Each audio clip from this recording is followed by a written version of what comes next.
pain and chronic illness are so dynamic that they injure us on multiple levels. Certainly, there is the obvious pain and suffering that comes with chronic illness. For those, we use cannabis and other herbs and medicines. But then there are the other injuries from not being able to work, or perhaps play with our kids, or be intimate with our lover. Those are injurious to our soul, our zest for life. That last one, feeling so broken that we cannot manage to rise up and express sexually with our partners, can be incredibly soul-crushing. Sometimes it leaves us feeling very lonely and ashamed. And I know because I've been there. After both my accidents, I was so broken that while cannabis helped the pain, my inability to move properly made me feel like a broken man. That's why we're doing this show today, because I work with cannabis patients every day and I know of the internalized emotional pain that comes from being vibrant and energetic inside with an inability to actually perform on the outside. It totally sucks, but maybe this episode can help. There are solutions for these challenges. You'll need an open mind, but there are indeed best practices to be learned so that you can have fulfilling intimacy and sex even if your human body is suffering. If you want to learn about cannabis health, business, and technique efficiently and with good cheer, I encourage you to subscribe to our newsletter. We'll send you new podcast episodes as they come out, delivered right to your inbox, along with commentary on a couple of the most important news items from the week and videos too. Don't rely on social media to let you know when a new episode is published. Sign up for the updates to make sure you don't miss an episode. You are listening to Shaping Fire, and I'm your host, Shango Los. Today, my guest is world-renowned sex educator Chris Maxwell Rose. Chris has been practicing as an independent sex educator since 2003 and holds certifications in both professional massage and somatic sexology, as well as a degree in sociology from Vassar. Chris is co-host of the wildly popular Speaking of Sex podcast, perhaps better known as Pleasure Mechanics at pleasuremechanics.com. Today's show is going to be something special. During the first set, we will discuss the mental and emotional challenges of having sex while experiencing chronic pain or chronic disease. The second set is all about interacting with your partner and how to communicate effectively when either you or your partner, or perhaps both of you, are suffering from a debilitating ailment. And in the third set, we will talk very specifically about sexual positions, toys, and some creative strategies for sexualizing your everyday life, even in pain. As you can imagine, today's episode is probably not one to listen to with your kids in the car. While most podcast distributors give our show an explicit rating due to cannabis, we are really going to earn that explicit rating today. Welcome to the show, Chris. Such a pleasure. Thank you for having me. Oh, I'm really grateful for you sharing your valuable time with us and your lifelong experience on this really important topic. So let's get right into it. So many pain patients feel alone in their suffering because, most folks just don't usually talk about sexual difficulty at all. Let's start out by getting everybody in the same boat and feeling less isolated. It's pretty, do you find it that it's pretty common that painful injury or disease inhibits a person expressing their sexuality? I mean, yes, and yes, right? I'm finding the human condition in this human culture inhibits us from expressing our human sexuality. And that's kind of the thing, is we're in a sex-negative, pleasure-phobic culture to begin with, and a culture that has a very narrow window of what it tells us is sexually permissible and for who. And so when something like illness or injury, whether it's temporary or chronic, strikes us, when our lives change dramatically and things we have relied on our whole lives, our identities change, sometimes non-consensually, sometimes very dramatically. Our sexuality is one of those things that gets thrown into such dramatic upheaval. And yet we don't have a lot of support for it. We don't have an occupational therapist to help us get back on track. Very many of us don't even have friends we can talk to honestly about it. And so when change strikes our lives in any way, and we have to allow change in our sexual lives, this can be a moment of such huge disruption, shame, guilt, fear, shutdown, because our options that we once relied on are no longer available to us. Yes, this is huge. It's huge for all of us, kind of no matter. And that's why, I've been doing this work my whole life and I will be doing it till I die, because sexuality isn't easy for any of us, Even, some of my coaching clients are quite literally supermodels. It's not easy for them. And so if complications are thrown at us or changes are thrown at us, it's especially not easy. But change is also a moment of possible transformation, of growth, of curiosity. And so it can also, I think, as a lot of us discover when illness or pain comes into our lives, it can have strange blessings to it as well. It can have strange silver linings. And this is especially, I think, true in sexuality, because it's an opportunity to get to know ourselves again, to get to discover something about ourselves and our partner, to meet one another anew. So that's how I approach it, is with both holding the full complexity of this conversation and also honoring all the potential that is here with us, the pleasure and the joy and the love and connection that sexuality is designed to give us. So the question becomes how to access that. One of the things I've learned from working with pain patients is that so often the life decisions they have to make because now they are injured or they've been given a diagnosis means that not only do they have the pain and the diagnosis, but they also have to do other things. Maybe they have to move into a less expensive apartment, or maybe they have to move back with their family, for goodness sakes. And it's so challenging, I would imagine, because not only do you have this trauma that has happened and now you have this pain experience, but also at the same time, you're trying to do these important interactions with your partner. And it's like it's not super easy for most people to talk about their sexuality, even at the best of times. And to be in a place where you're experiencing so much pain and need to go through this significant, vulnerable and growing time with your partner, it's like, oh man, this is the worst time for me to even try to be open with my partner and try to, grow emotionally to where I need to be to do that. Well, that's one perspective on it. I want to offer a few others. And I also want to say, going into this conversation, I want all bodies to feel included in this. And we need to honor that illness and injury is such a huge spectrum of how it impacts our bodies, what it gives us to work with, what it takes away from us. Some things are temporary, but what all of us have in common just from being humans is change. So that's what I really want to come back to over and over again, because also, even if you have a terminal diagnosis, there's going to be 1,000 changes along the way. So much of this becomes dancing with change and allowing change and changing our attitudes. And that's the other theme I want to weave in here, is allowing our attitudes about sex to change. And one of the attitudes I want to just bring up right away is, you keep mentioning partners. Our first and foremost relationship in our sexuality is with ourselves. And whether or not you have one partner, many partners, no partners for the foreseeable future, you have a sexuality.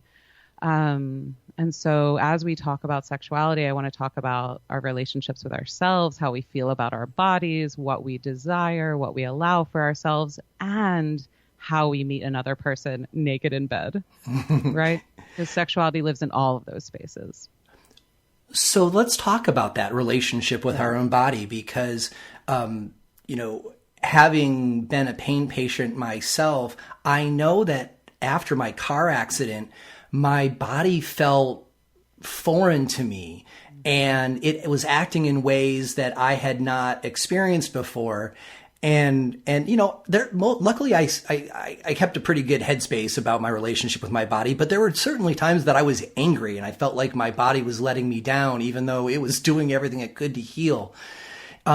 Since our primary relationship with sexuality is with ourselves, what kind of advice do you have to offer people who feel that, maybe their body has become diseased and is selling them out, and so it becomes an adversarial relationship? Totally. There can be a sense of betrayal. There can be a sense of grief for what was lost. There can be a sense of anger, like, why me? And this is especially true if you've been able-bodied. Athletes or soldiers I've talked to who have been able-bodied and use their body as a tool that could be relied upon, right? And even dialed in their body for optimal fitness, right? Like we all carry different relationships going into our illness. So when you wake up, many of us, we wake up in a hospital bed, we emerge into this new condition, we're diagnosed. First, you have to really go through all of that shit. You have to be real with the anger. You have to be honest with the grief. And then try to find the mental space of asking, okay, what now? What next? What's possible? And also remembering that will change. So my own kind of health crisis, when I woke up in so much pain, there can be such a sense of, will it be this way forever? And that breeds despair, right? Like, why would I even try? My sexuality has been taken from me. I'll never love again. Like, we can have these sense of just complete betrayal and despair from our bodies. It's usually not true. And sometimes we need friendly faces or voices telling us that's not true. Things will change. You're still worthy and lovable. People will still find you desirable. That can be more or less hard to believe depending on your circumstances. But even again, with yourself, a sexuality is possible, pleasure is possible, joy and connection is possible, kind of no matter what. And you and I know this, but from working with people in terminal conditions at end of life, after disfiguring accidents, pleasure, joy, love, all of these things that we want out of sex are still available to us. So maybe it's my voice reminding of you of this for the first time, or a friend sitting with you at the bedside, or your partner still looking at you with love, desire, wanting, even if that wanting has changed, right? So Charlotte and I were together for a decade before I got sick. Our wanting used to be feisty and playful and full of passion and lust and like, I want to tear your clothes off and do nasty things to you right now. That wanting changed to, I want you to be alive with me. I want you to take your next breath. But that wanting was deeply romantic too, because we let ourselves feel it. So much of this is going to go back to feeling, letting yourself feel what you feel in the moment, being real with it. And then trying to have a sense of agency of what you want to feel next. What do you want to experience next? What is possible for you given your condition? You might have pain for the rest of your life. Great. How are you going to have a sexuality with pain in the backseat? That's now your question. And a lot of this is about context. We forget sometimes how context dependent our sexualities are. And if your context is now the ground level bedroom at your parents' house, that's a very different erotic context than your own apartment in the city. Yeah. How are you going to make it work?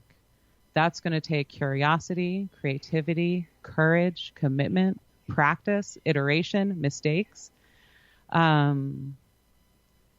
it's possible. And if you know it's possible and you start asking that question, it can be a ray of warmth and pleasure amidst all of the rest of the horror your life has become for the moment. It can become a thread you follow back towards a new life. And that also reminds we can't ask the question, when will normal come back? When will I get my old body back? After change, you never go back. You always go forward. These ideas that you're talking about, being open to change and to be willing to change the context of your sexuality, that seems like that would be the same path out of, the feelings of depression that normally come with pain as well. There's this initial shock when suddenly the pain arrives, or if the pain comes slowly. Sometimes it hits you when you get like an official diagnosis. But not only does the pain itself, like I don't want to perform in this way because it hurts, but then there's also this depression that comes along with it, where it's like, damn, I'm broken and I'm never going to be happy and love again. And that can be so heavy independently that, some people are so depressed that they lose will to express their sexuality just because they're depressed and they don't even have the pain. And my heart goes out to those folks too. But it sounds like they both share this pathway out that you're describing of essentially releasing the definitions of what our society tells us is the pretty strict bandwidth of where sexuality lives, and it doesn't have to be that small of an area. Totally. And we keep using the word pain. It can be also nausea. It can be mental fog. There's a lot of things that can come with illness or injury, lifestyle changes, health changes that impact our sexuality. Pain is kind of a short word for all of them because they're all a pain in the ass in the end. But embracing this change, totally, so much of it is about scripts and recognizing that our sexualities, for a lot of us, for a lot of our lives, have been very dependent on identity-based scripts that tell us what we should do, usually as men and as women, what people want of us, what successful sex looks like, what sex even means, what it is, what activities it involves. And it's kind of shocking, especially if you're not queer, if you haven't already spent a lot of time opening up your sexuality and your sexual attitudes. When you start looking at it, you realize what a narrow script most of us are operating in and what it shoulds on us. Like the shoulding on us is, and I use that kind of intentionally as almost like a nasty verb because that's how it feels. What is a man what should a man do in bed? What should a woman do in bed? How should a man feel? And for a lot of us, these gendered scripts tell us a man should be the active initiator, the one that gets on top and thrusts, the one that initiates with, a rock hard penis at any moment. A woman should be desirable. She should be able to receive penetration. She should be wet. And it turns out none of these actually align with our lived experience of sexuality. None of them align with the human physiology and mechanics of sex. And there's so much more available to us beyond the script. And so this is the liberation that's possible when all of a sudden our script is burned in the bonfire of life and we're like, holy shit, what am I left with? My dick doesn't work, or it doesn't stay hard long enough. My pussy doesn't want to be penetrated anymore. Do you want softer words? I'm realizing. No, I think, we're already a cannabis show and we count as explicit. So I guess we're just kind of earning it today. Yeah, perfect. My body doesn't want to be penetrated anymore or as often. I am tired all the time, right? Like these changes that come that throw our scripts in the fire. What are you left with? And this is the kind of deep inner work that we get to do, not that we have to do, that we get to do when we have big changes in life that reveal so much about ourselves, that reveal what is left of our desire when the scripts get tossed out the window, what actually is possible from these two bodies right now as is. I was on another podcast, Disability After Dark, which is another great resource to check out, especially for folks who get thrown into kind of major life disabilities. And Andrew and I boiled it down to we end up being just two bodies in a room together, asking, what do you want? How can I please you? How can I serve you?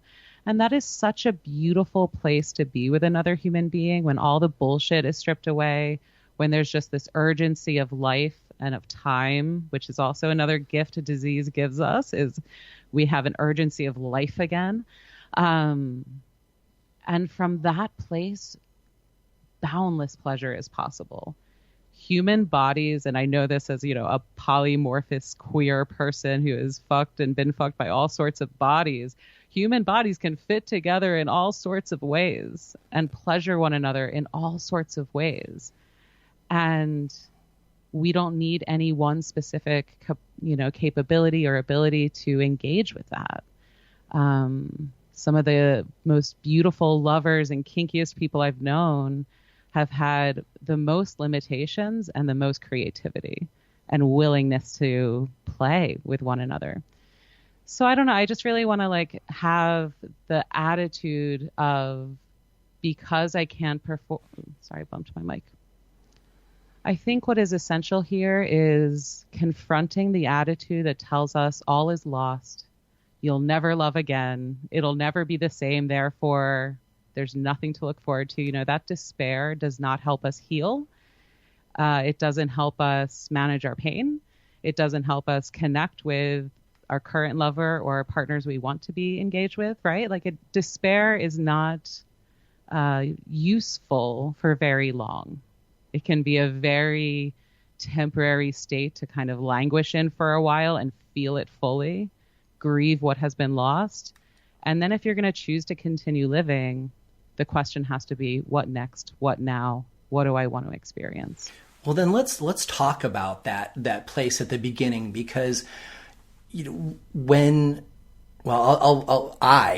after my accident, after I got over the initial awareness that I had been in an accident and I had a brain injury and I was in a lot of pain and experienced a lot of exhaustion. And, there was the first, I don't even really remember the first 3 weeks after it. I just I disappeared and from everybody. And I mostly just slept. And when I really came to grips with the reality of my life, I felt scared and alone. And so I called up my partner at the time and I said, hey, I know I've been missing, but I told her I'd love to get together with her. And we got together and touching led to lovemaking, and suddenly the vertigo was there. And the like you were talking about the male role earlier, as I was going through traditional male roles, I'll just leave it at that. I got really dizzy, and I was above her, and this combination of feeling dizzy and swooning and kind of falling to the side. At the same time, I realized what was happening and what this meant for my life. And I started crying.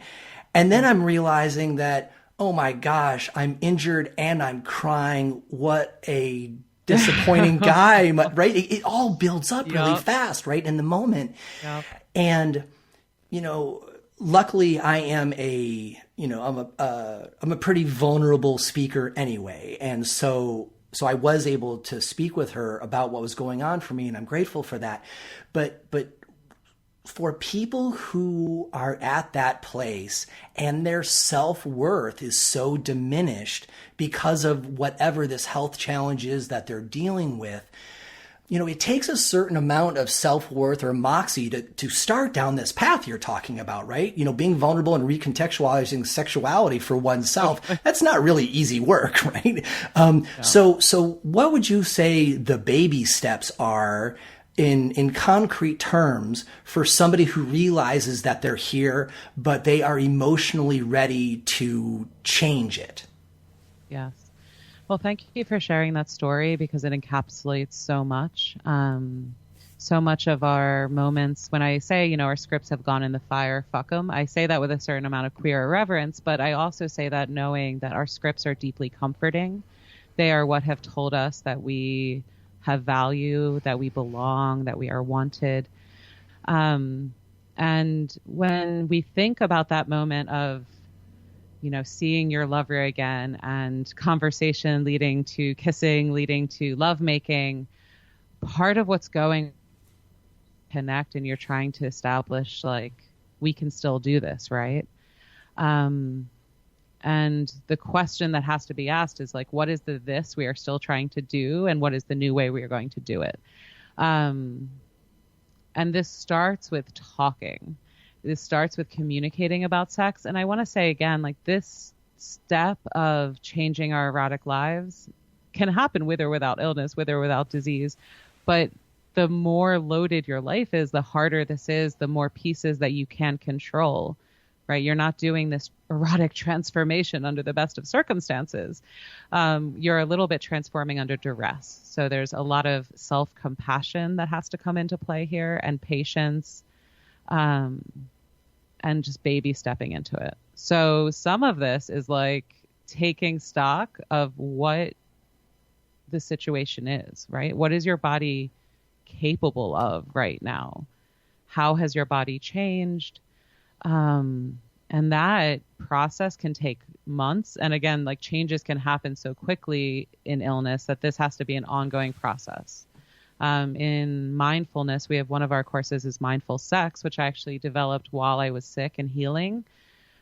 Because the way I managed my pain and my rapidly changing body was so much with my mindfulness training I had from 10 years earlier.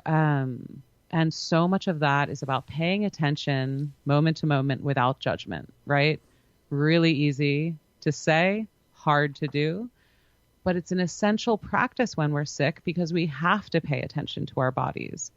A lot of us have to track our symptoms. That becomes kind of a superpower over time where we get to know our bodies really well. We can talk about that later, but the first step of kind of taking stock. Where's my body at? What can I feel? What capabilities do I have? Do I not have? And how different does my sex life need to look?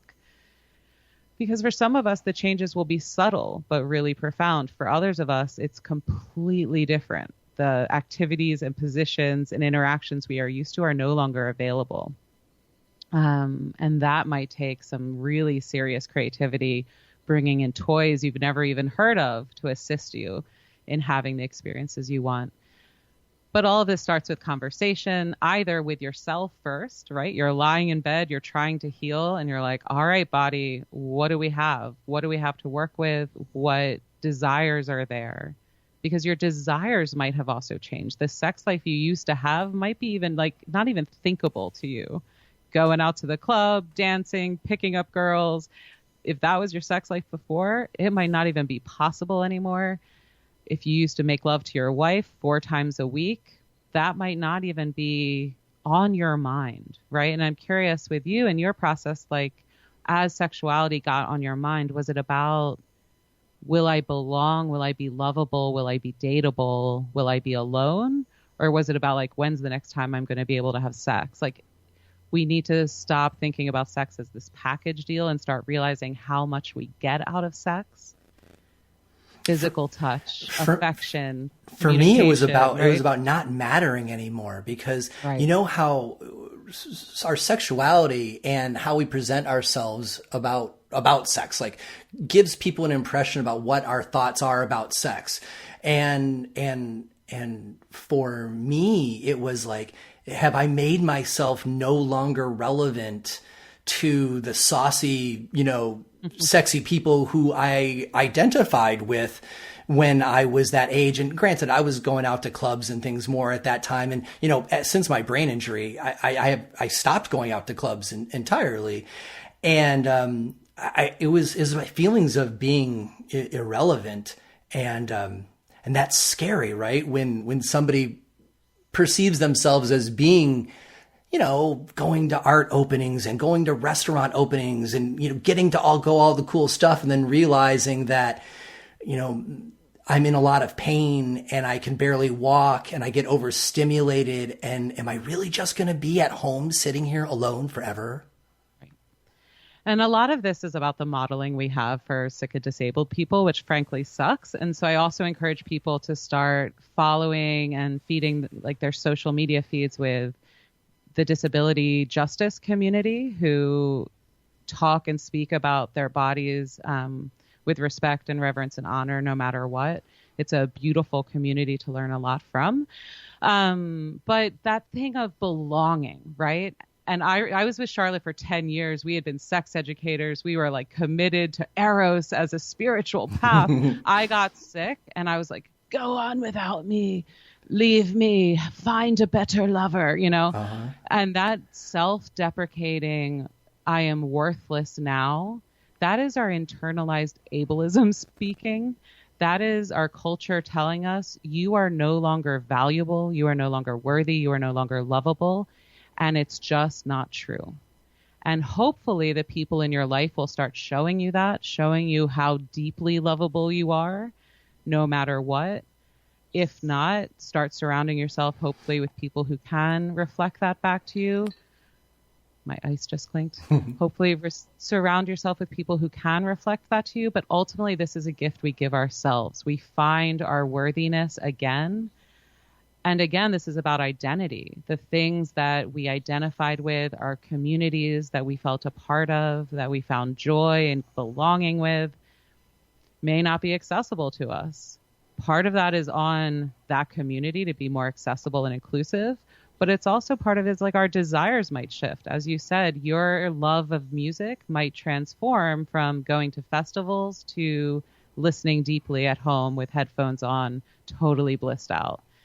Your desire for nature might change from surfing to sitting on the shore meditating, right? Like, how does your body now fit with your pleasures and your desires? This is going to be the adventure of a lifetime to figure out as your body continues to change.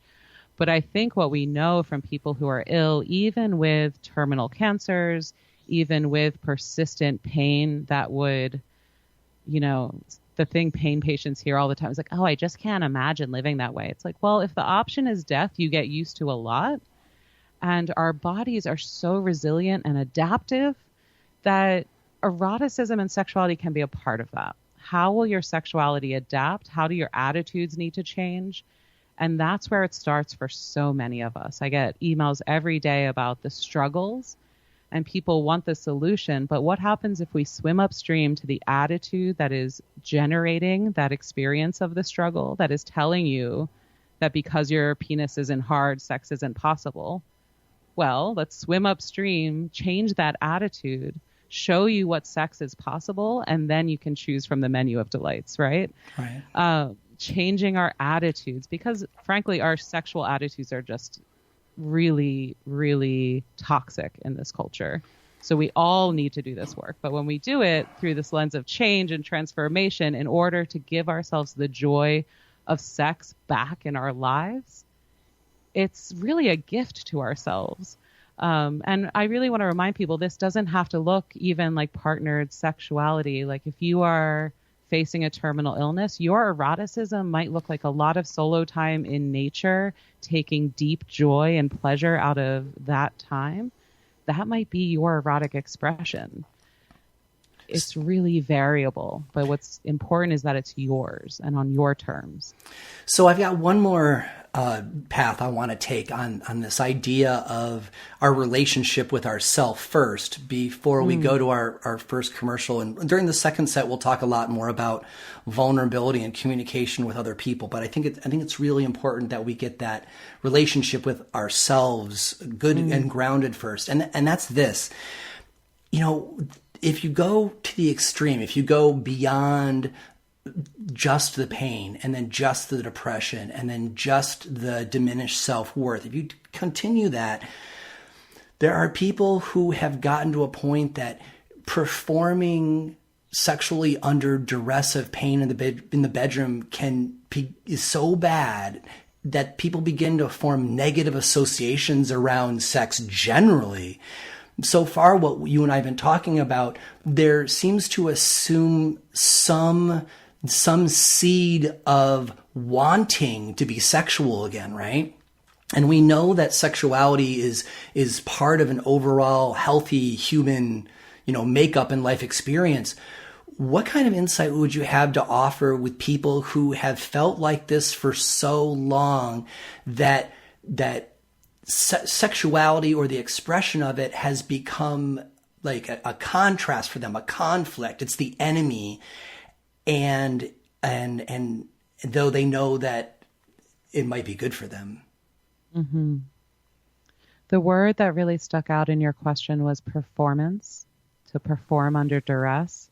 That sounds miserable for anyone in any arena. And so much of sex, again, when we're talking about scripts, you perform a script. And we have been taught that sex is a performance and you do it well or you fail. You are a sex god or you're a total loser, right? Like we are taught that sex is a performance that you get a grade on.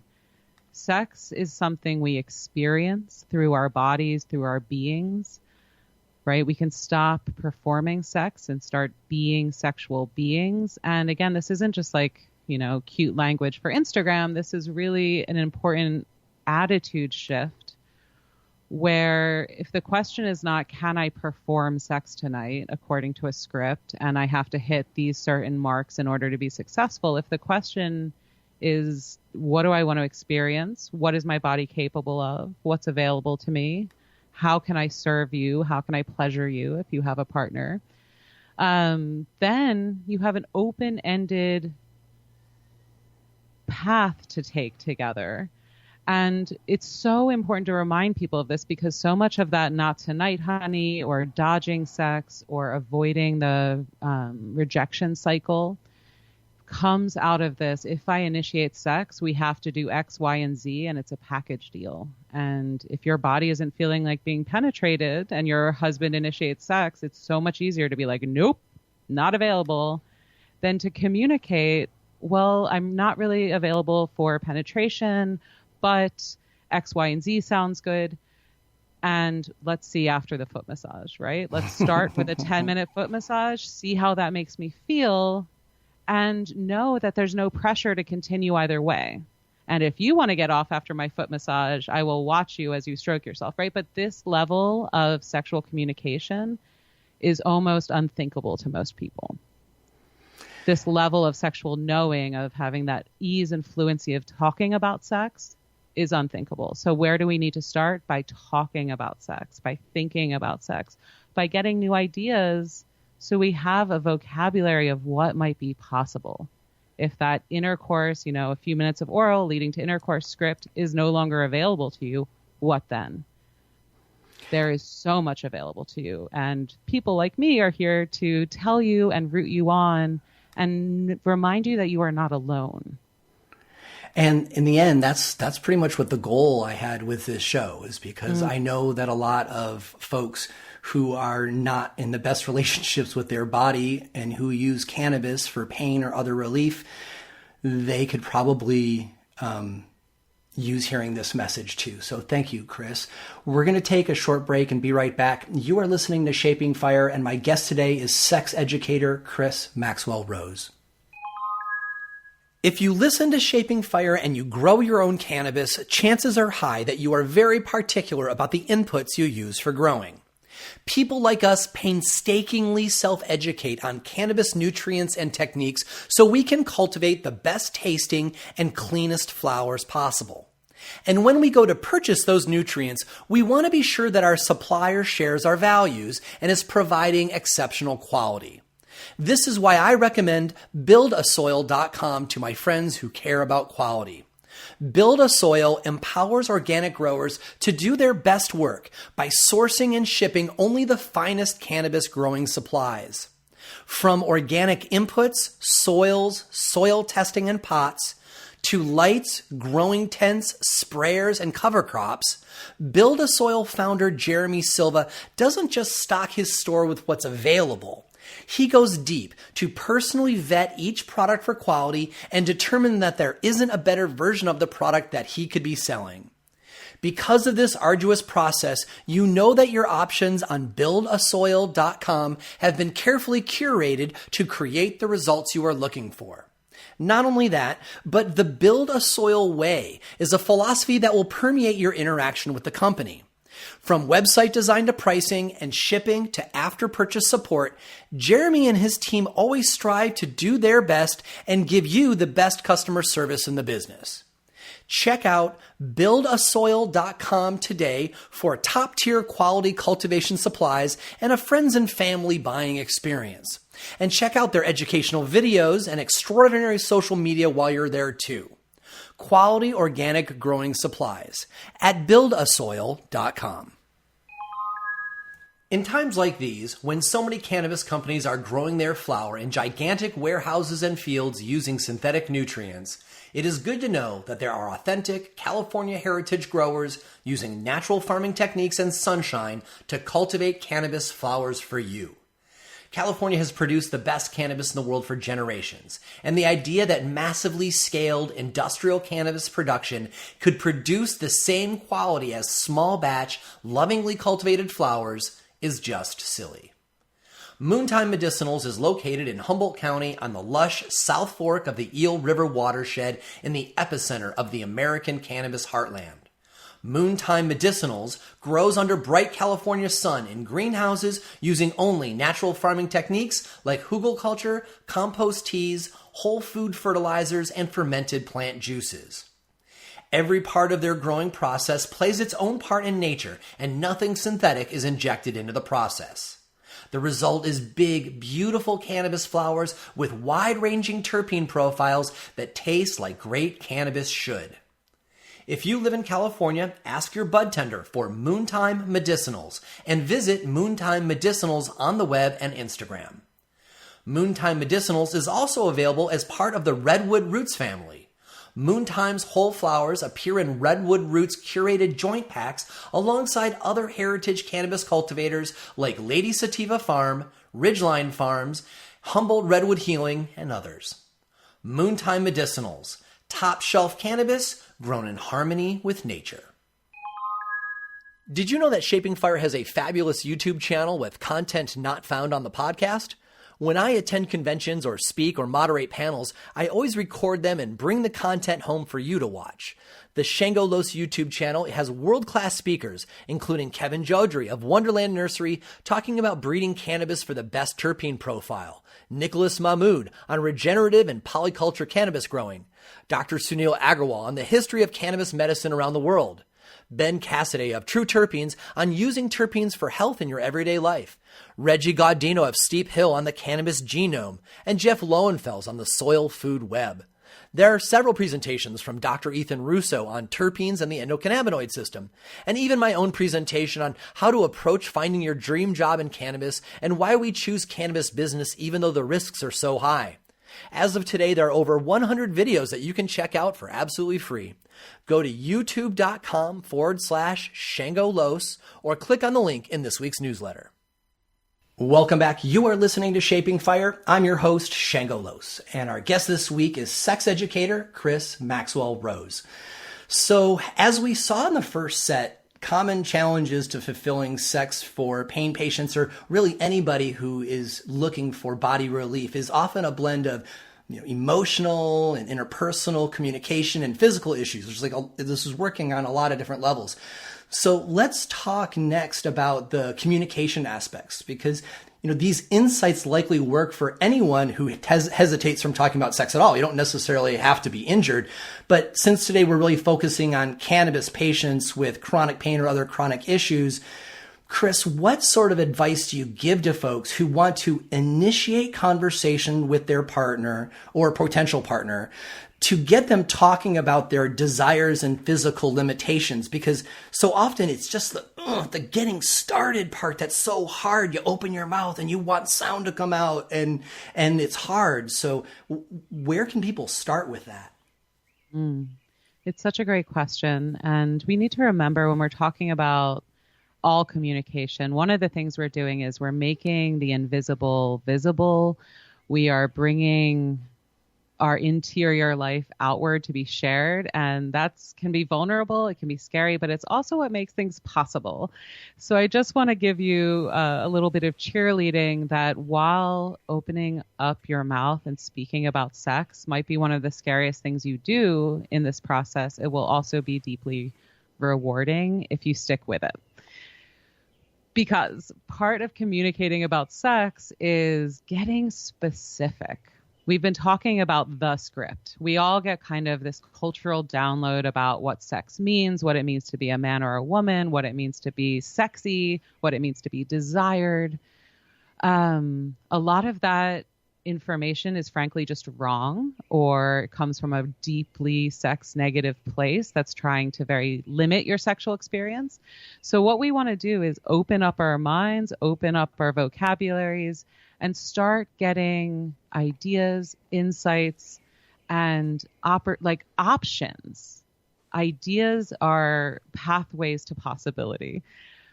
We need to have that in order to envision what is possible for us. Because if you're a man who's just gotten a prostatectomy and you've lost your penis function, or you're in so much lower back pain, the idea of thrusting is just nowhere on the table, the question has become like, well, then what is possible? Communication can start with listening, reading, or watching, right? That is a form of communication where you are starting kind of in the receptive role. There are great podcasts. Ours is just one of them. There are books you can read. We'll try to put some resources together for you. But that can be a really gentle way to start as you're lying in bed, as you're going for your healing walks, whatever it is. Listen to a podcast. And when there's an episode that resonates for you, share it. Share it either with your intimate partner or even with a friend. And talking about sex with friends can be less scary, maybe, than talking about it with your partner. You want to find a zone of safety. And when I'm talking about safety, I'm not talking about just physical safety from violence. I'm talking about the social safety.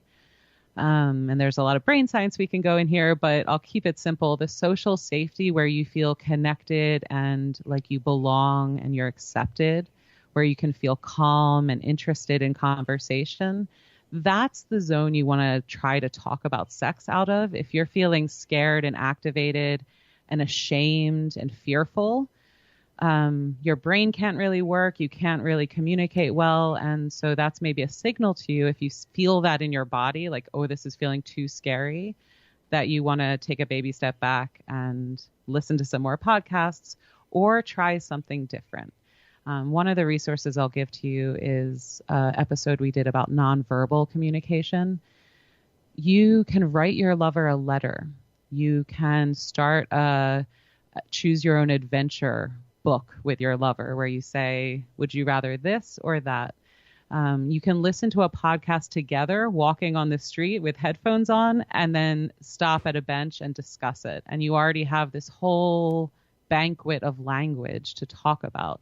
You can print out an article and highlight a few sentences and just say to your lover, you know, I saw this article about this thing. What do you think? Right? You're not saying, I want this. Will you do it to me? That's a really charged question. It's just saying, what do you think about this idea? But for many of us, talking about sex is scary because of all the shame, all of the guilt, all of the stigma associated with sex in general. And we're on different places with this, right? Like there's generational issues here, there's cultural differences. But you also want to get to a place where you can think and talk about sex on your own, even in your own mind, in your own authentic voice, in a way that doesn't start with shame, that doesn't start with fear. And that can take some excavation if you've learned, you know, different people have different cultural backgrounds that tell them that sex itself is dirty, or that pleasure during sex is not the goal, or that bodies should not be seen. All sorts of messages we internalize.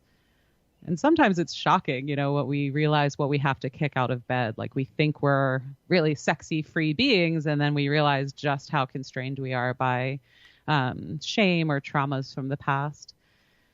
So a lot of this is, again, that inward step of like, all right, this is going to be scary to talk about. But the truth is, after an illness, an injury, a disease, there's so much you need to talk about.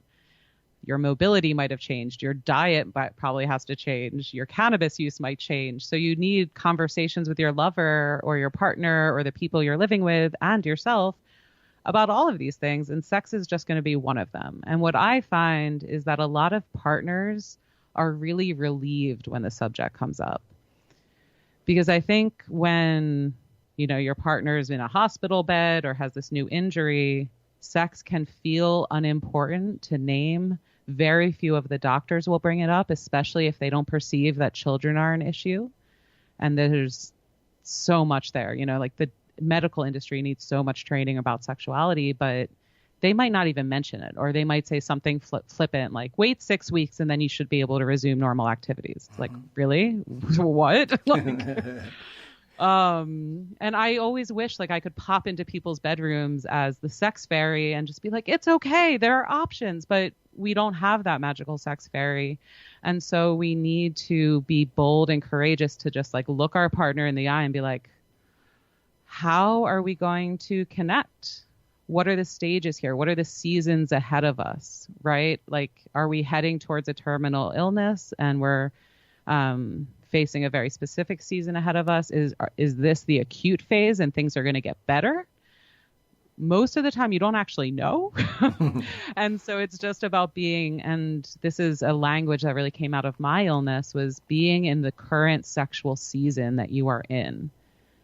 Looking at your partner and being like, this is where we are right now. What do you need? What do I need? How can we meet each other? Where do our Venn diagrams overlap? They might not be touching at all. And some of this, and I think we'll maybe touch on this later, but is what does your partner, like what does the non-ill person need? Assuming that just one of you is more deeply impacted, although that's not always true. What does the healthier partner need, the more able-bodied partner need? Because sometimes their needs get totally overlooked. It becomes all about the sick person and resentment starts to build. And they start, that can lead to other things. Mm-hmm. And so it's a conversation about both of you and about recognizing the season you're in deeply with honesty, with humility, with all the feels. And then starting the conversation about, okay, like, what do we need? What do we need to talk about to move forward? And sometimes talking itself is the erotic relationship for a while. If you can't physically move, maybe you're going to be in a conversation for a few months. And that's an opportunity to read erotica together, to listen to podcasts, to get more honest about what you're both wanting. But it doesn't always go this smoothly, right? Like I'm painting a picture of what is possible. People are going to find themselves in all sorts of different contexts and all sorts of different conversations. I think what we want to try to center is the dignity, the idea that sexuality can be a pleasurable part of your life no matter what. It just might look different. And embrace this idea of change. This is where we are right now. We don't know where we'll be in 3 or 6 months. So what fun, what pleasure, what connection can we share right now? Some people will be in the mood to have an orgasm the second they wake up in a hospital bed. That impulse is there and they are ready to reclaim their sexuality. For other people, it is dormant, asleep. It gets buried under a ton of other survival needs and it wakes up slowly. So it's so much about seeing where you're at, honoring it fully, and then going from there with support. Yeah. You have set up a couple different scenarios so that people can, create this vulnerable environment, right? Where whatever that looks like for them with whoever they're choosing to speak to. And that's good.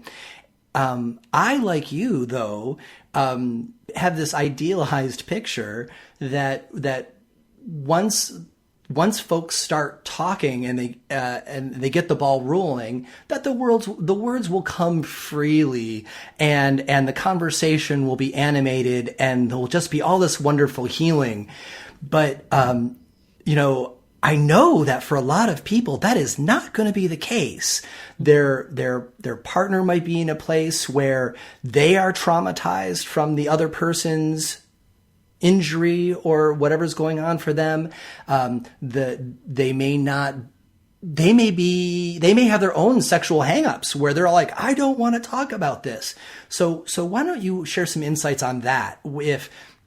If you're the patient and you are trying to create this vulnerable and sharing dynamic so that you can kind of get off script and create this new context as you're describing, but the partner is a little resistant because they're just not there with you in their head yet. Yeah. Yeah. And again, this is a disparity that can come up with or without illness. The idea that one person wants to talk about it and explore and the other is unwilling. And so much of this, again, is excavating and meeting the other person where they're at and recognizing, I know you come from a long line of stubborn women who aren't willing to talk about hard things, but it's really important, it's like, maybe that's not the best lead up. One of the best questions I really like is, how can I love you right now? What is one way I can take care of you? Especially when I was sick and my role as like the giver and the lover and the one with the magic hands, like all of that was gone. And part of my worthlessness, that feeling of despair, is I have nothing left to give. I'm taking so much as a patient. I'm not producing, right? I'm not working. Giving your partner, giving the sick partner opportunities to show up and love and do something is a gift to both of you. So if the healthy partner can say, what I'd love is to sit and, bitch at you all about my day and have you just listen. Great. Or, are you available to give me a foot massage? You might be really sick, but still available to touch your lover. Are you willing to sit with me and watch porn and just be with me while I watch a little porn and masturbate? Like, is that in your vocabulary? Looking at what options are there. But, okay, this comes about, like, you're asking about the people who are, I'm talking about watching porn together, and you're asking about talking about sex. There's this huge gap, and, I work with this gap every day. Like, our audience represents this huge range of human sexual experience, from the frozen and mired in shame and trauma to the point that you barely want to look at your own eroticism, to like, I am ready to explore the mountaintops of what's possible. We're all somewhere in that process, and we swing wildly within it in our lives. I've been at all stages multiple times. When you're sick, the vulnerability and just like that holding on to life is so precious and can be so erotic that your pleasures will make themselves known to you. Because when I say erotic, I don't mean like this is deeply sexual and sexy. I mean erotic as in you are feeling big feelings. You are feeling alive. You are feeling that pulse of vitality. At my sickest is when I felt that thrumming through me of like, what am I alive for? What pleasures are still available to me? You might be someone who loves flowers. Go deep into flowers. Like, put flowers by your bedside every day and marvel at them and let that fuel you. Your relationship with sexuality doesn't have to be like the far out sexy sex we think about. It's this whole range of pleasure, joy, connection. So if you're starting this conversation with your partner and things have changed, so much of the question is like, what are you scared of? Might be a really good place to start. What are you worried about? Because that will allow the vulnerability from both of you. I'm worried I'll never be able to make love to you the same way. I'm worried we won't be able to have children. I'm worried if we do have children, we won't be able to parent the way we thought we, right? Like, your worries will come bubbling up. That is going to be scary, but you're both holding them anyway. That's the thing. And I like that too, because you're not initiating the conversation with, let's do new sexual things. You're starting with, tell me your story that you're saying inside to yourself. And I think that if the other partner is, potentially going to feel awkward with this conversation, starting with them saying their truth, telling their story, I would say that would be one of the easier places to start when somebody's feeling super hesitant, because maybe they have been traumatized by their partner being traumatized, and maybe they're not too comfortable talking about sex at all. I mean, my gosh, I have dated women who, the main thing they wanted was to just be treated not meanly, right? And to put someone in a position where they're being asked to share what matters to them, even just emotionally, I would say that may be a really softball entree to get words and emotions flowing. Yes. Yeah. And, that soft, blubbery place where you're both kind of like torn open a little bit is a good place to be if you can get there safely. And again, I want to come back to that. How do you create a context for these conversations to happen where you both feel regulated, you feel connected, you feel like you can say things and mess up and be forgiven? This is what we call the culture of your relationship. And so depending on what the culture of your relationship was kind of, before and after whatever this big change was, You'll have your own strategies. One of the best strategies is getting in the car and driving together for that harder conversation, because you're not forced to look at each other. You're not forced into that eye contact that can become confrontational for some people. And there is some kind of magic about road trip talks, isn't it? I don't know what that's about really. And maybe it is because you're not looking at each other, or that so often part of the road trip is at night, right? And so somehow maybe we feel a little safer by the dashboard lights alone, but there really is some magic about the kind of depth that comes when you're in the car for hours together. Yeah. And solutions then can start coming up once you know what the fears are, once you know what the vulnerabilities are. Sometimes you'll say the thing aloud that you're so afraid of, and your partner will be like, oh, baby, you don't need to worry about that. That's not even on my mind. Mm-hmm. And that relief is just palpable. Or they'll say, oh, I've been thinking about that. I've been waking up at night with these thoughts. So what do we do? And you can look at each other knowing, okay, now we're both in this together. Or they'll say, I never even thought about that. This is what I'm worried about. This is what's right in front of me, preventing me from connecting with you. And then you can address that together, right? You need to get on a same page so you can start writing what is next, what is coming for you. The vast number of changes, adaptations, pivots you're going to have to make in your life. And this is just true again, and we're recording this in 2020 in the middle of a global pandemic. And so we're getting a master lesson in change and resilience. This is what the human condition is about. And we're actually really good at it. And we're better at it when we do it together with people we have established love and connection and affection with. And so you can leverage this, right? Like, relationships will change. Sometimes illness, injury comes, relationships will end, right? One partner's just not in for the ride. And that has to be valid. There can be huge amounts of abandonment, betrayal, and all sorts of things there. But if you are in for the ride together, if you are saying, all right, we're going to embrace this change and keep on loving each other, this is a moment where everything gets to change and both of your needs get to be more fully met. And you get to be in that crazy, wild adventure of living together, right? Illness can wake you up and create this urgency if we allow it. It can also be terrifying and put us in states of freeze. But if we are awake to our condition, if we don't feel alone with it, if we feel resourced, which is very hard in this particular country with our healthcare system. And again, like, what is your stress, right? Because we talk about all these things. If you're ill, probably the top stressors on your list have nothing to do with your sex life. It's health insurance, it's medications, it's your job. But all of those things create a context where you no longer feel the place to play. You no longer feel the desire or the permission to let go and enjoy yourself. And so we need to look at the whole life context, what the stressors are, how you're going to relieve your stress cycles together.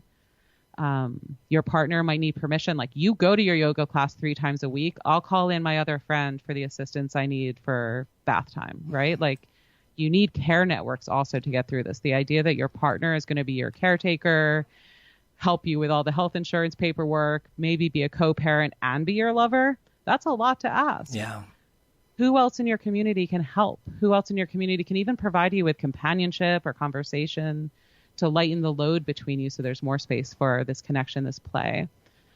But it's a lot, right? Like, this is a lot. And I want to say, you and I have both been in it. I'm now about 4 years out of my health crisis and now living with chronic illness and pain. And it has completely transformed how I approach my work as a sex educator. I've always been aware of the complexity of sex. We've always approached it that way. This has been such a humbling lesson in how complicated, how nuanced it can be, but also how powerful it can be to give yourself, even when you're sick, even if you're dying, even if you're riddled with pain, permission to ask the question, what would make me feel good right now? What would give me a little bit of pleasure in my day? Maybe how can I give someone else pleasure? Because a lot of us, giving someone else pleasure is a joy for us too that makes us feel worthy of being alive again. So even having a shred of that is like, bring me flowers for my bedside, that is an act of erotic agency on that day, and it counts. I like this term that you used, the culture of a relationship. And I think that it's something that is probably not uncommon, that someone gets injured or gets a bad diagnosis in a relationship and they're already in a really crappy culture of relationship. And, you know, the vulnerability and the strategies that we're talking about today, they kind of assume a modicum of healthy culture in the relationship. And I think that it's probably worth addressing the idea that maybe you have got this, you know, new pain or disease or whatever in your life, and you actually don't want that other person around. The trauma has made you realize that they're not going to be helpful during this time. And I was thinking about the first set when you talked about how the primary sexual relationship is with ourselves. Certainly self-gratification, but even getting yourself flowers, right? And I think that people should remain free to know that they can make a decision to no longer be with the partner that they were before the accident or whatever. And it doesn't mean that they are choosing to fire sex, right? They are probably choosing to express it themselves for a while, and they're going to have to, develop some skills to, find another partner that they could build a healthier context of relationship with. But there is certainly enough stress that comes from a trauma like that will just go ahead and take a bad relationship and just crush it. Well, I think many of us will be nodding along when we talk about this moment of, you see who your friends are after you get sick. You see kind of what people can hold. And I don't want to judge people who cannot hold the intensity, or some people will just slip away. But some people in your life will show up for you in ways you never expected. The sad thing here is we don't have a culture that teaches us how to love one another. This is something I've been raging against recently. We don't have a culture that shows us how to show up for our friends in the hospital, how to love people who are dying. Most of us get totally freaked out and ghost. So a lot will change. Your friendship circle will change. Your family network will change. Let the people in who are offering help. And as you said, show people the door who are making you feel lesser than, who are making you feel like a burden. You will think all of that of yourself. You do not need people in your life telling you that. That is their ableism at work. That is their fear of mortality. It's an uncanny thing how little healthy people like to be reminded of their mortality. And so especially, again, if you come out of a community of athletes, like some of your friends are going to be really shitty to you. Some people, and often it's the people who have had a sick mother or a sick friend who have gone through an illness themselves, will show compassion for you, let it in, and allow your life to change in that way too. But yes, absolutely. If your relationship is not one that can change with this change in your life, it takes an act of courage to be even more, I don't want to use the word alone, but without partnership, without that support.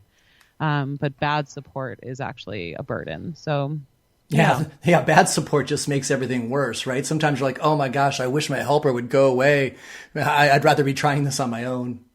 And there might be a step there of what does your helper need? Like, again, we're not trained to be caretakers. And I've been in both the role of caretaking someone with a huge major illness and being taken care of to the point where, I couldn't lift my limbs and they were being arranged for me. That role is like a sacred, beautiful role. And if you're not getting professional support, you might, as a family unit, as an individual, need to ask for more help about how to make these changes. our medical system, again, you get sent home from the hospital with a brochure and it's like, good luck figuring it out. So for me, it's, online communities of people with my condition, podcasts like this are where you will get the support to figure out the changes ahead of you. Ask other people with your condition about their sex life, right? Get on the Facebook group and be the bold one to be like, so what have you guys figured out about your sex life after this? Any tips? You'll get responses. You have to be willing to talk about this and know that you're not alone, whatever you're facing, right? Whether that's sex through pain, sex through disease, sex at the end of life. There are people who have done this before and have your back and can be in loving conversation with you to figure this shit out. You do not have to go it alone. Another thing that our American culture is not super great at the moment is self-care. And in the first set, we hit on depression as an obstacle to sexuality. Any suggestions on getting yourself in the mood? Like, it sounds like it can be obvious, it should be an obvious thing.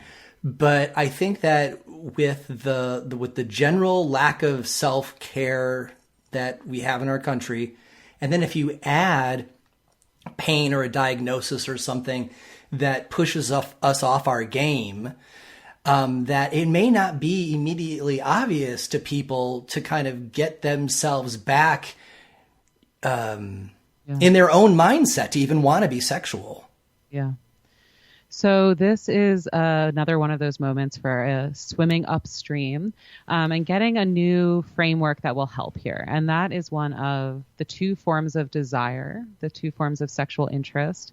We talk about spontaneous desire a lot, right? I'm just in the mood. I get horny. It's like a thunderbolt comes out of the sky and bam.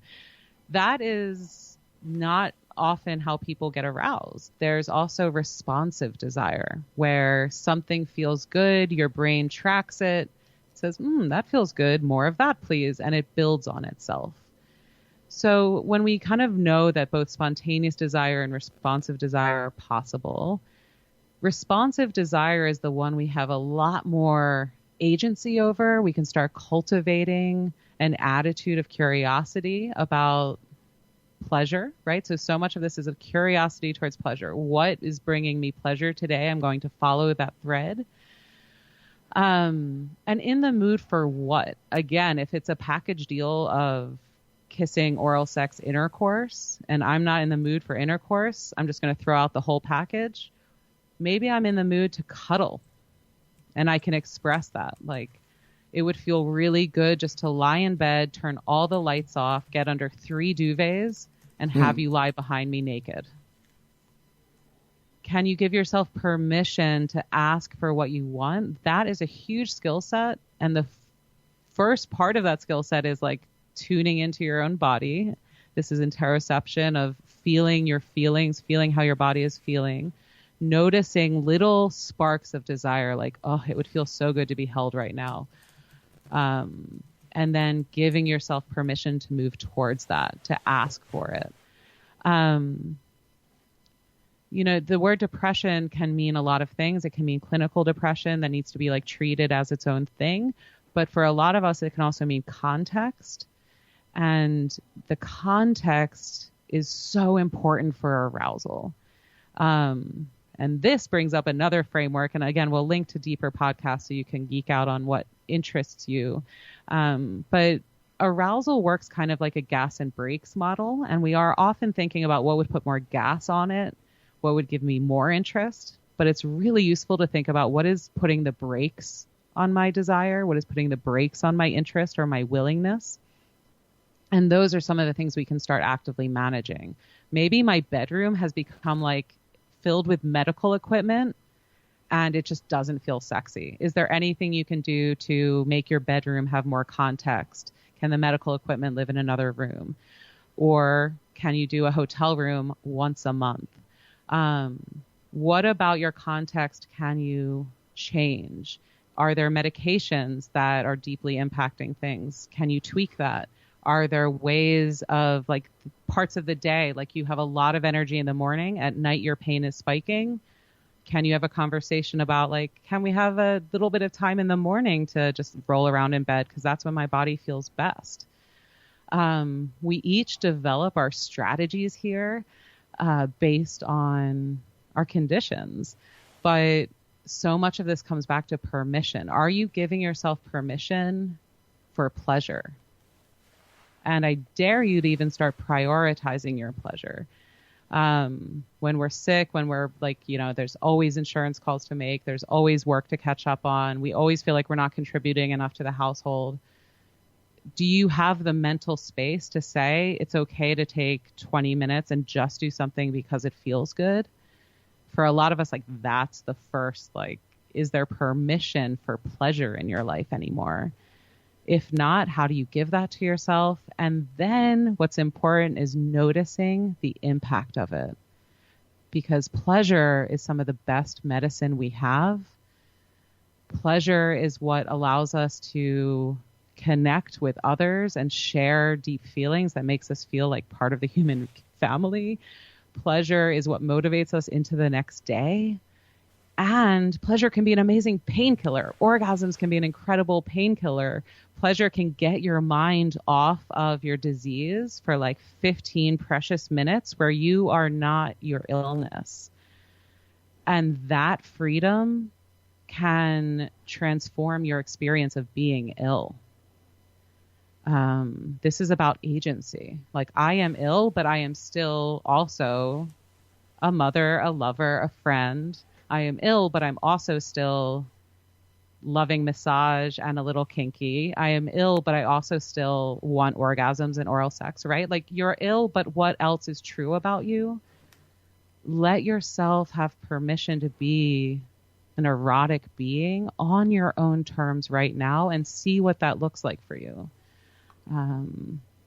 Knowing it doesn't have to be the porn star model at all to be deeply satisfying and nourishing.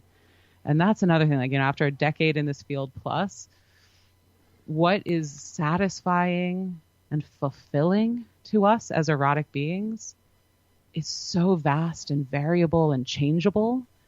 But that feeling of yes, I am here in my sexuality. I am a whole person. Pleasure is available and accessible to me. That is available to all of us in one form or another. That sense of freedom and erotic wholeness is what we all long for. How do we get there now? And that's the choose your own adventure. That's the dance we're all in. So, in an ideal world, we would end that line of questioning there because we're essentially giving the message, there are solutions for you. You got to think out of the box and you can get there. But I think that I want to ask a question to give voice to a certain group of people who have already tried this and they have been unsuccessful in getting themselves in the mood, and their pain is overarching or their disease is overarching, and they have not been able to reignite their sexual vibes because of it. And maybe they're there for their partner, for their pleasure or not, but for themselves, they've decided they're done with sex, right? They've given up on having sex. They've just decided that I'm not even going to try anymore because I have done all the trying I can. Do we have anything heartening for those folks who are afraid that their relationship with their sexuality and maybe their relationship is doomed? Well, there's two pieces here. You can give up and have that be okay. You can have very little interest in sexuality in general or sexual connection with another person. And some people are asexual their whole life. And that is not a struggle for them. So it's not a problem if it's not a problem for you. There's no magic number of kinds of sex or frequency of sex that makes a sex life healthy. It's healthy if it feels good and right and fulfilling to you. So what are the areas that don't feel right? What are the areas that still feel like a struggle? You may say, I just talked to a woman who was like, I am never having sex again. And she was like, I've given up on sexuality, and she went all into it. But she delights in all of these other things with human beings and has all this whole other set of pleasures that she fills her life with and has a really fulfilling life. So giving up on what? Are you giving up on pleasure? Because that sounds, that's different. That's different. And I don't even want to problematize that, because there are depths of human experience that I cannot understand. When I was at my most ill, I had lost 100 pounds. I had lost all of my muscle mass. And I was like, my life was reduced to, I was in bed, feeling the sheets against my very frail body, and all my body was pain, right? At that moment, I also had a 1.5-year-old daughter. I had this beautiful wife. I had this purpose-filled work I loved. And so my pleasure just became about staying alive. My pleasure became about hoping for healing, became about doing research into my own healing so I could try at least to, keep my feet. Pleasure had totally changed for me. And then it changed again, and then it changed again, and then it changed again. And that trust in change is what I think I really want to bring to this, because you might have just given up on sex. Like, you might never imagine you're going to be erotic with anyone.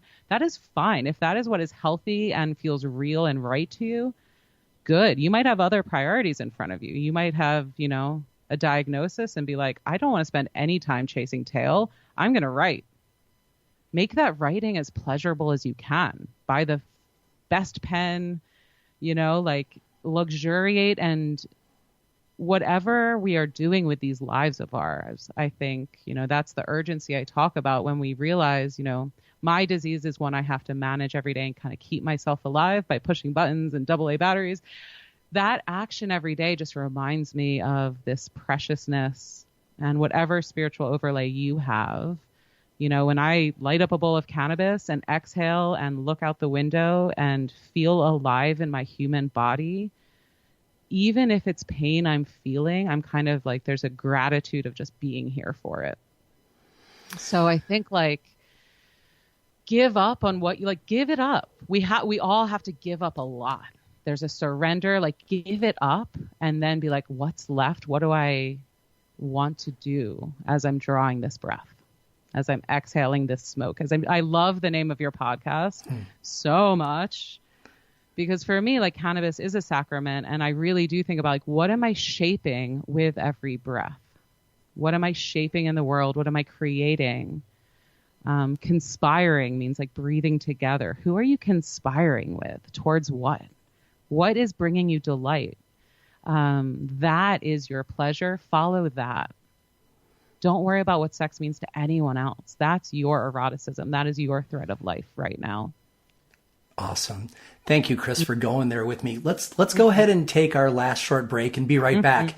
Well, if you're here to learn more about sexual positions, don't worry, don't go away. After the break, we're going to be talking more about broadening the possibilities of sexual expression itself. But positions, toys, and more. Yeah, exactly. Stay tuned. So you are listening to Shaping Fire. My guest today is sex educator Chris Maxwell Rose. There are lots of good seed makers out there. Every once in a while, someone becomes legendary. The Mendocino, California cannabis breeder called Mandelbrot is one of these people. Mandelbrot was also known as Ra's Truth, and his cultivars are known as the foundation for the Emerald Triangle's world-famous gasoline-scented terpene profile. Back in the day when it was really hard to find quality genetics in education, Mandelbrot was advocating for organic growing techniques and providing exceptional seeds that would sell out as soon as they hit the shelves.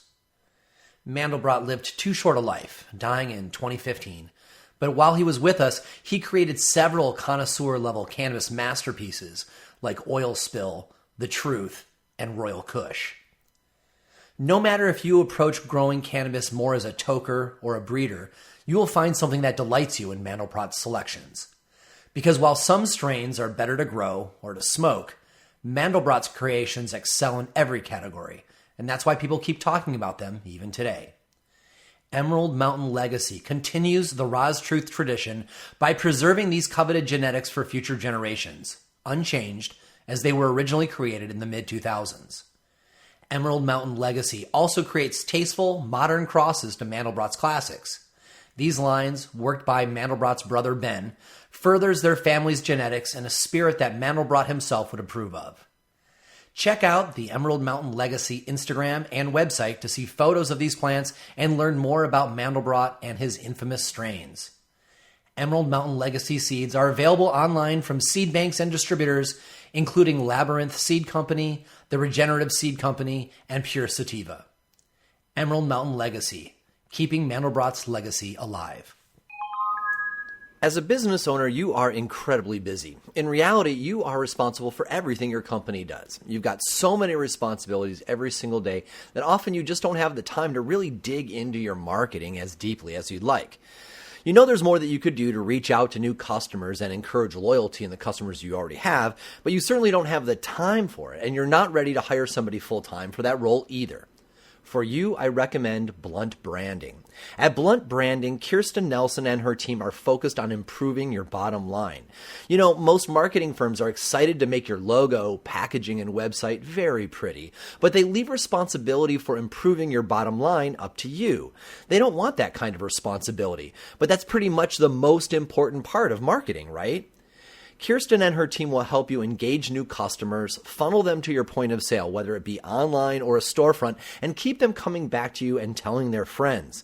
Now, if you happen to be a new cannabis company or an established company moving from medical to adult use in your state, Kirsten especially can help you. Not only is she well versed in marketing and finance, but she totally gets cannabis, whole plant medicine, terpenes, heritage farmers, and the particular needs of startups. Check out what she did recently for Moontime Medicinals in Humboldt at moontimemedicinals.com. Kirsten and her team put together a whole brand package for them, built their website, and wrote their sales materials.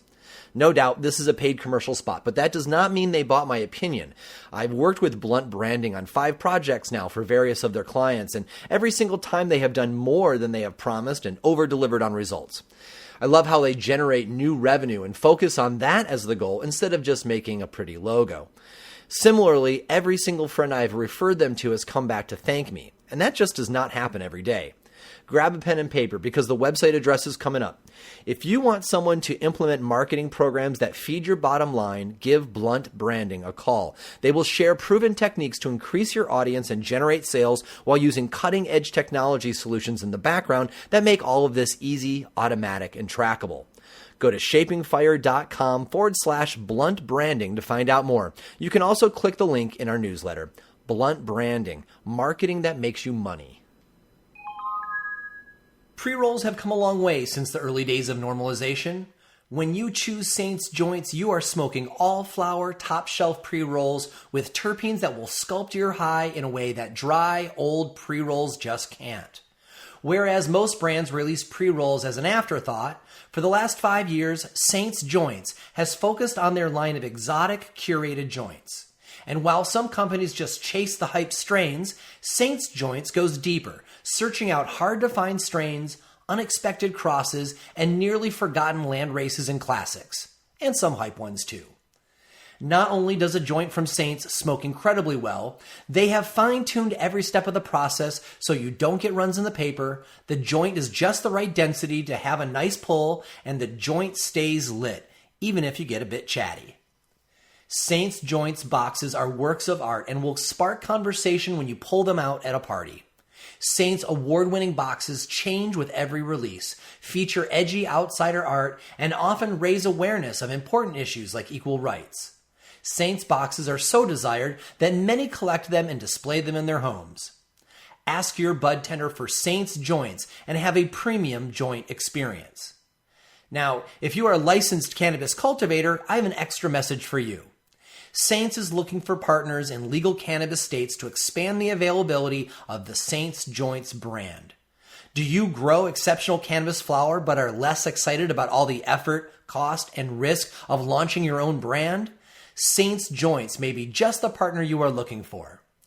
Already established in California, Washington, and Oklahoma, and recognized by Entrepreneur Magazine and Green Entrepreneur as a cannabis industry leader, the Saints Joints brand will set you apart in your home market. The best thing I can recommend is for you to visit their Instagram at Saints Joints and look at their patented drawer-designed boxes. Become that brand everyone is talking about without having to build it from scratch. Check out the Instagram at Saints Joints and then visit saintsjoints.com to find out more. Welcome back. You are listening to Shaping Fire. I'm your host, Shango Los, and our guest this week is sex educator Chris Maxwell Rose. So, Chris, we've gotten to the meat of the situation. That's probably what a lot of people came for. It's like, how do I still have sex when I feel like this? So let's start off with limited mobility. So what do you recommend to people with limited mobility to figure out the new positions that will work for them uniquely? Totally. It is so much about finding what works not only for your body, but how your body fits with the other body for the thing your bodies want to be doing together, right? And so when we think about positions, it's easy to think about positions for intercourse, but there are also positions for cuddling, for spanking, for cunnilingus and fellatio, for all sorts of pleasures, right? And so much of it is finding that geometry, the way your bodies fit together now, because how you fit together in the past is not probably how you fit together now. How you can move to do those things, right? So again, our mind might go to thrusting. What position will be most comfortable for my hips to move in a thrusting motion to have that kind of intercourse I used to have? If that's the question, that's like a very specific set of parameters.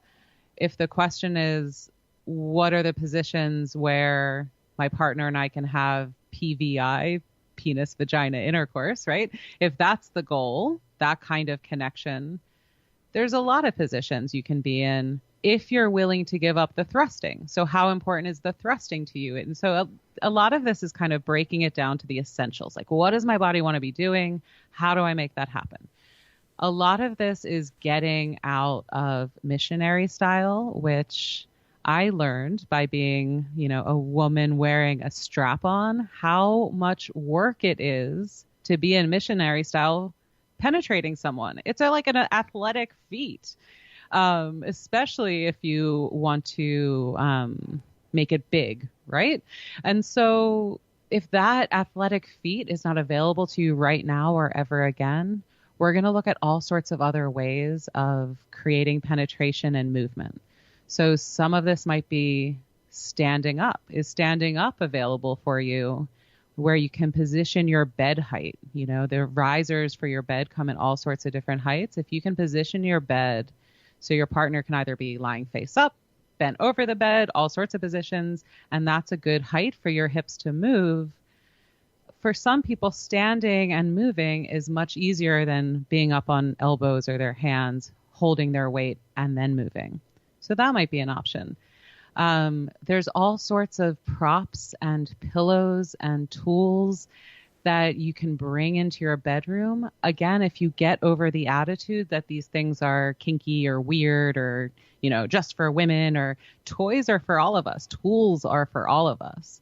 And there's so many different kinds of toys and tools that can assist you in creating the kinds of experiences you want to be creating. So I'm thinking about something like a sex sling.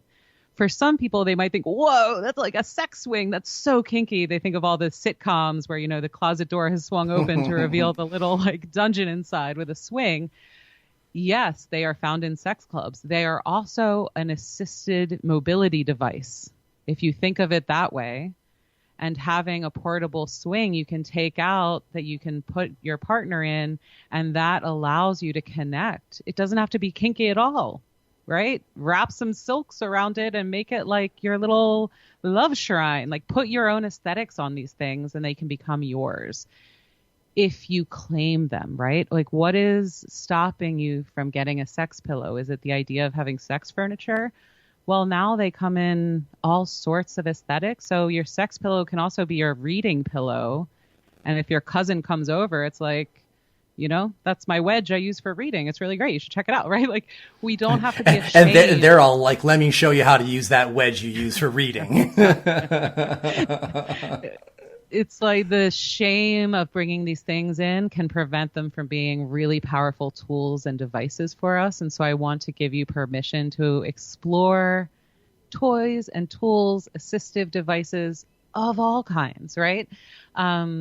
So you asked about assisted mobility. That can mean a lot of things, all the way up to being paraplegic or hemiplegic or semiplegic in a wheelchair, where your sex, like it might have to be totally re-envisioned. So again, it's assessing what's true for you now, asking for help. There are some great resources.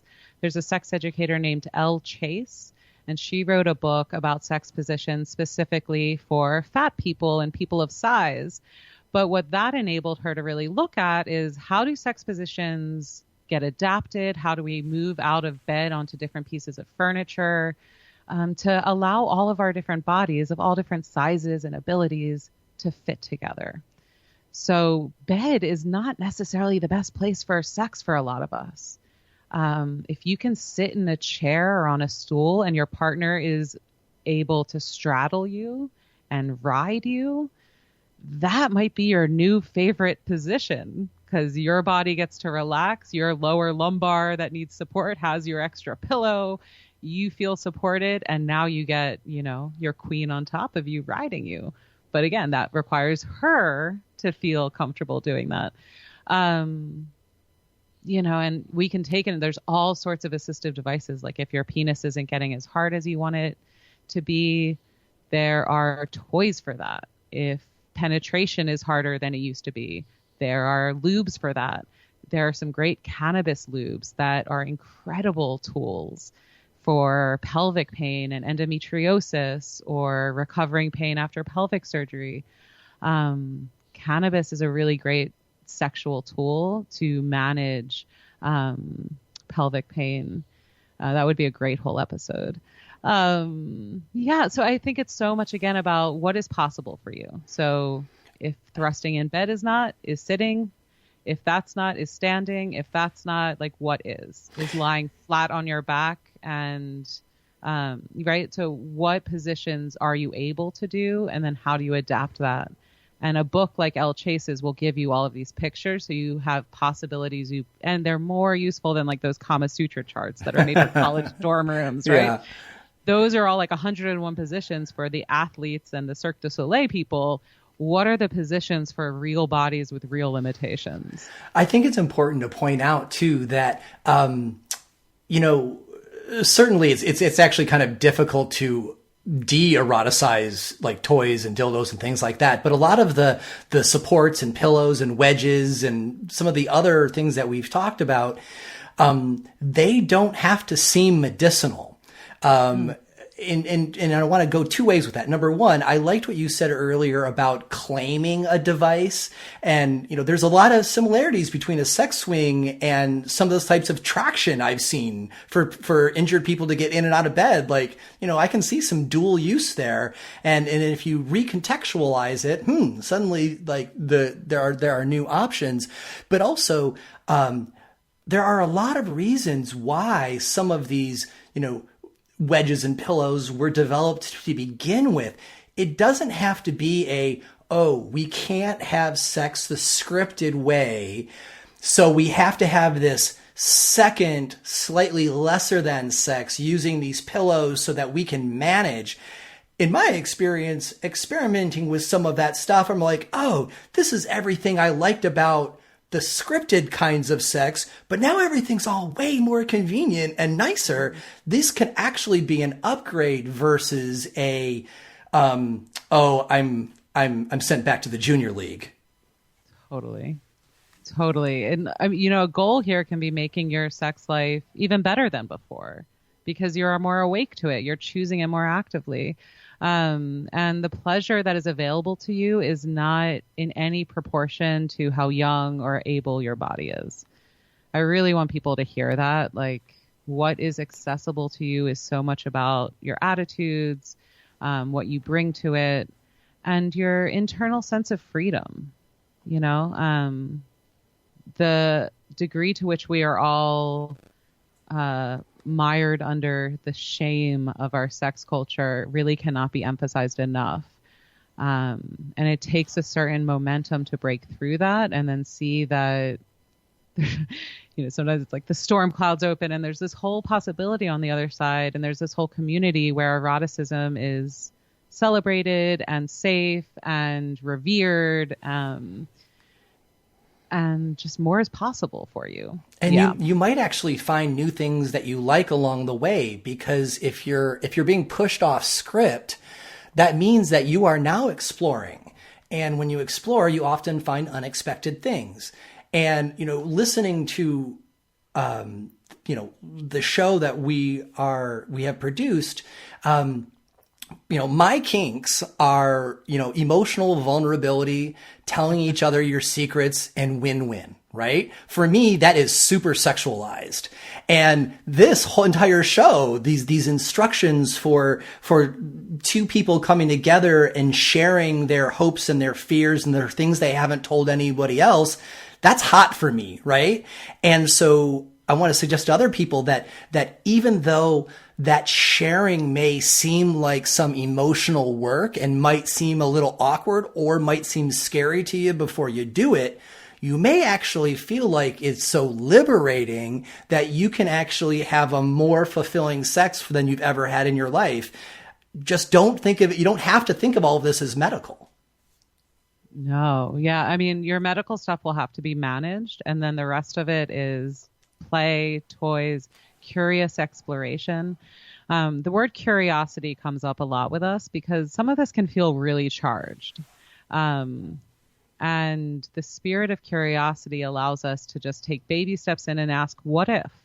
What would happen if?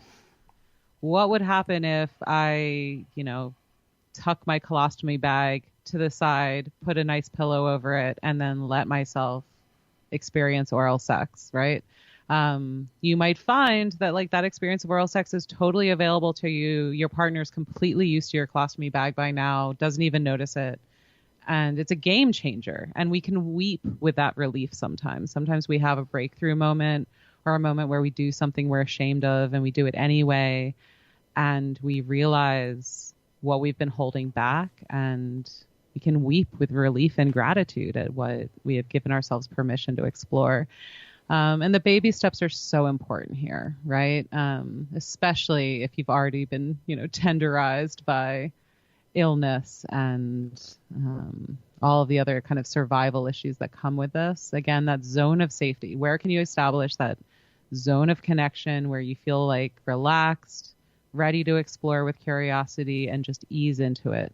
Maybe that is just reading erotica in the bathtub, or listening to audio erotica like while you're getting your chemo, or listening to audio erotica as you're doing your deep rest every afternoon that you need to get through the day. Something as simple as that is just like listening to a naughty story on your headphones and allowing yourself to be lulled into sleep by it. You might have sweeter dreams and you wake up the next day like feeling a little nourished by it. We do these things because they're good for us, right? We don't seek out sexual pleasures and buy all these toys and trick out our bedrooms because we're trying to recreate Vegas or something. This is not like, this is because it is good and nourishing and feeds some part of our humanity that wants to be fed. We do these things because they're healthy, right? Relaxation is healthy for us. Orgasms are healthy. They are good for our bodies. So how do you make space for them? How do you give it permission? And how do you give it permission to look totally new and different and changed and be kind of excited? I mean, novelty is something we all seek, right? All of the relationship therapists will say, oh, you're in a long-term relationship, seek novelty, create change, do something different. Life sometimes gives us more novelty than we ever wanted to handle. And all of that change comes at us at once, but we can face it and just be like, all right, what's next? Buying your first vibrator is a huge experience for people. But once you have one, you tend to have 4 or 5. And then you realize like these are just tools that allow you to stimulate your body. And maybe some of your sex toys are like massage toys. Things that help you manage your pain. And we have so many body toys around this house. It's hilarious. Like we have all sorts of massage balls and back things and things that help us with our bodies manage our symptoms, our allies. And even the word medicinal, right? Like my marijuana is medicinal, but it's also deeply pleasurable. It's a sacrament. It's a way I socialize with friends. And it's good medicine. Just like a really rich conversation is good medicine, right? I think it's also worthwhile, since we're all stoners here, that to time your cannabis consumption, right? So I think that if you're gonna have cannabis be part of your sex play, think about it ahead of time so that you're not overly checked out, or that you've had enough so that your pain is treated properly at the right time. And I also think that it's important to remember that, we become less inhibited when we use cannabis, and that is good and can be good. But also, if that inhibition goes a little further than maybe we want, we can actually re-injure ourselves, right? We've all, I think, gotten into the swing of things and found ourselves holding up our bodies in ways that are not good for the injury or just for the body in general. And, but we're in the zone, and we're not gonna change it in that moment. And, using enough cannabis where we move through where we go too far, we're going the wrong direction, right? So just be mindful of your cannabis use so that you're using the right amount in the right modality, whether it's, smoking your tinctures or whatever, and get yourself timed right. And, especially if you're feeling awkward about this, don't take more of it so you feel better, but you take more of it and then you start having a good time and then you go too far. Wise words. Yeah. And dial it in with your strains, with your terpenes. Again, it's just another tool that you can use to be with your body. And I want to say two things really quick. One is adjusting for comfort. When we get in the zone, when we feel like, oh, sex is going good, finally at last, right? We've made something happen. You don't want to override discomfort or emotional or physical discomfort in order to keep that going.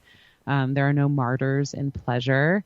So keep it pleasurable. And if you need to make adjustments, and know that what you're building doesn't have to be fragile.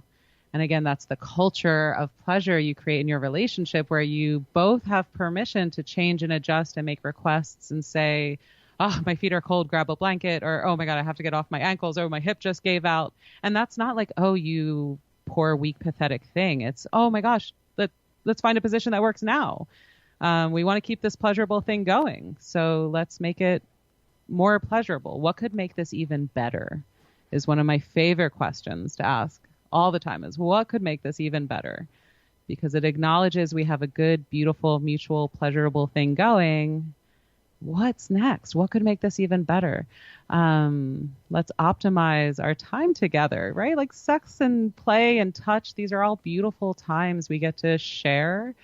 How do we take the performance out of it? How do we take the pressure out of it and restore it to play and connection? And that can be hard with medical devices flying around. I wear an insulin pump, so I have this device dangling from my body 24/7. An alarm will go off in the middle of sex. It's gotten ripped out and blood started spurting on the sheets in the middle of sex, right? Yeah. How do we just move with these moments, or manage them as best as we can? And also just have the flexibility, right? Because most diseases are not static. Your symptoms change day to day. So you have to be able to have that conversation. What are you up for now? And again, knowing a 5-minute foot massage can lead to a blissful hour of sex if things get flowing and you're both feeling good and you lead one pleasure to the next. Or if it's just 5 minutes of foot massage, and after that 5 minutes, you towel off your hands and you smile at each other and you just feel a little bit more connected and relaxed, that is a win. That is a good thing that just happened. And you can build on that, right? I talk a lot about micro pleasures. So for yourself, and then how do you share micro pleasures and build on them throughout the day? On a recent episode, also about pain and moving from opioids to cannabis, we talk about not comparing your experience to others because, in cannabis, your dosage may be that you need only 2.5 milligrams of whole plant THC, whereas somebody else may be looking at 25 or 50 milligrams. And, in the cannabis scene, there's a little bit of ego coolness factor about, oh, that's all you take. And I think that's so absurd, individualized medicine is a modern thing and calls for everybody to take the amount of cannabis that gets them the relief that they're looking for. And it doesn't matter what your neighbor is taking. Similarly, what I would love you to speak to is the idea that, the various sex toys you've been talking about and that are available are somehow gender related, right? Like these are boys' toys, these are girls' toys. And I've heard you talk about this before, but I'd like you to talk, address that idea of the universality of these and use what the hell you want. Totally. More and more, the industry is just releasing incredible toys that are high-tech vibrators and high-quality materials that can be used to stimulate all sorts of body parts. We need to really get over this idea that vibrators are for the girls. Vibrators can be incredible tools for higher stimulation, right? If your erectile function has changed, a lot goes into an erection. That could be blood flow. That could be nerve endings. That could be mental stuff. Sometimes it's just you want more stimulation. And there's also this whole category of toys that are just sensation toys. And we tend to think of them as kinky toys or leather toys or BDSM toys. Oh, those aren't for me because I'm not kinky. There's a huge range of toys and props in that world that can be used for just delightful stimulation and sensation. And I also just want to mention a lot of people who experience chronic pain find a lot of relief in BDSM, in heavier sensations. And there's a lot of really good studies going on right now about how that works. Like how can we use intentional stimulation to override pain signals?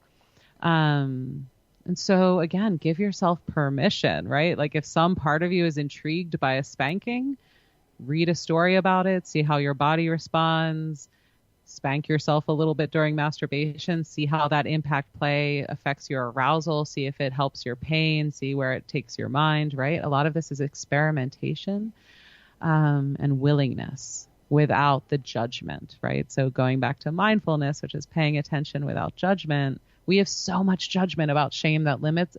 We have so much judgment about sexuality that limits our experience. And some of that can be like, oh, that's not for me because I'm a man. That's not for me because I'm not kinky. That's not for me because I'm not queer. If I did that, what would it mean about my identity? And I just want to presence very briefly here, prostate play and anal play for men. A lot of men explore it under duress when their penis is no longer working and then discover orgasms that are more powerful than they've ever had in their life, discover this whole new way of being sexual and wonder what the hell was I ever waiting for?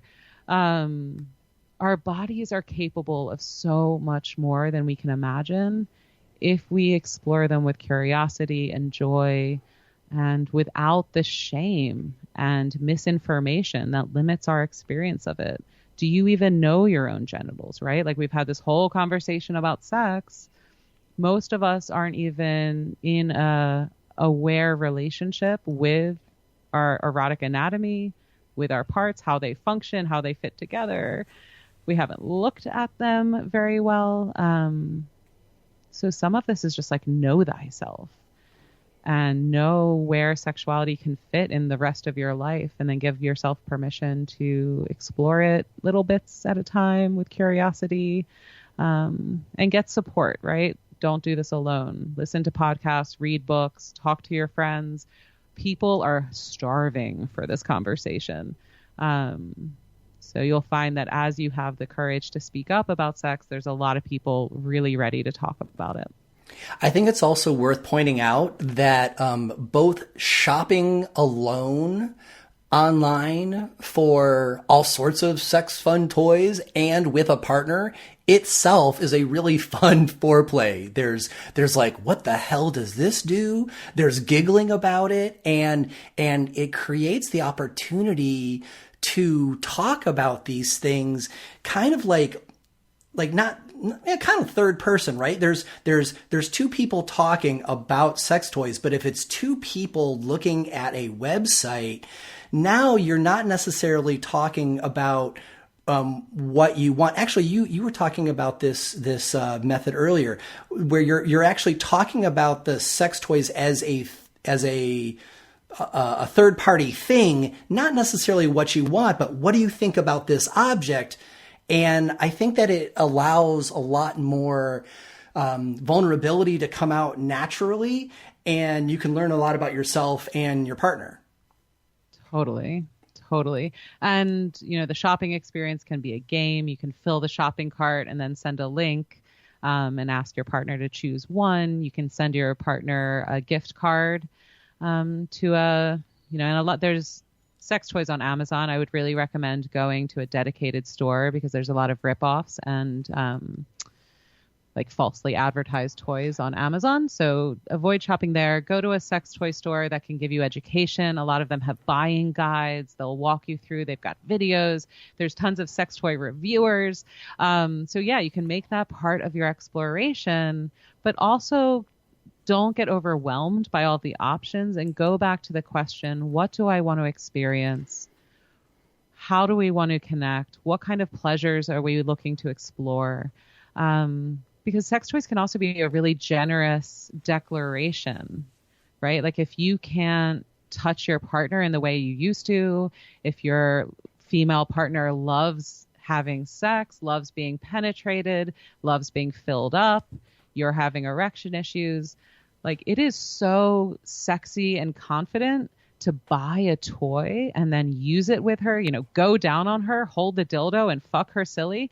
That is no less sex than you having penis vaginal intercourse, right? You're there, you're right face first in her pleasure. And that is like so liberating because all of a sudden her getting well fucked, if you excuse my language, her pleasure being centered isn't contingent on whether or not your penis is getting hard in that very moment and your medications are on point and your pain is manageable, right? Like we can't wait for conditions to be perfect. So we need to be flexible and have options. And when we get beyond the script, options are limitless. Lying with your partner as they're touching themselves and having an orgasm is one of the most intimate, vulnerable, beautiful, erotic acts. And all it requires of you is your presence. I remember cracking up when I realized the similarities there were between buying sex toys and buying like bongs and pipes, because you mentioned go to a quality store, right? And it's the same thing, right? Like there are lots of online head shops that have got like poorly produced pipes and bowls that are crappy and thin glass, and then there are like really nice custom glass and they're made with care and there's stainless steel involved in this kind. So if you like good bongs and pipes that are made with quality and consider your usage of it, use that same headspace when you're going to buy your toys, because this is certainly a market where buying quality is rewarded.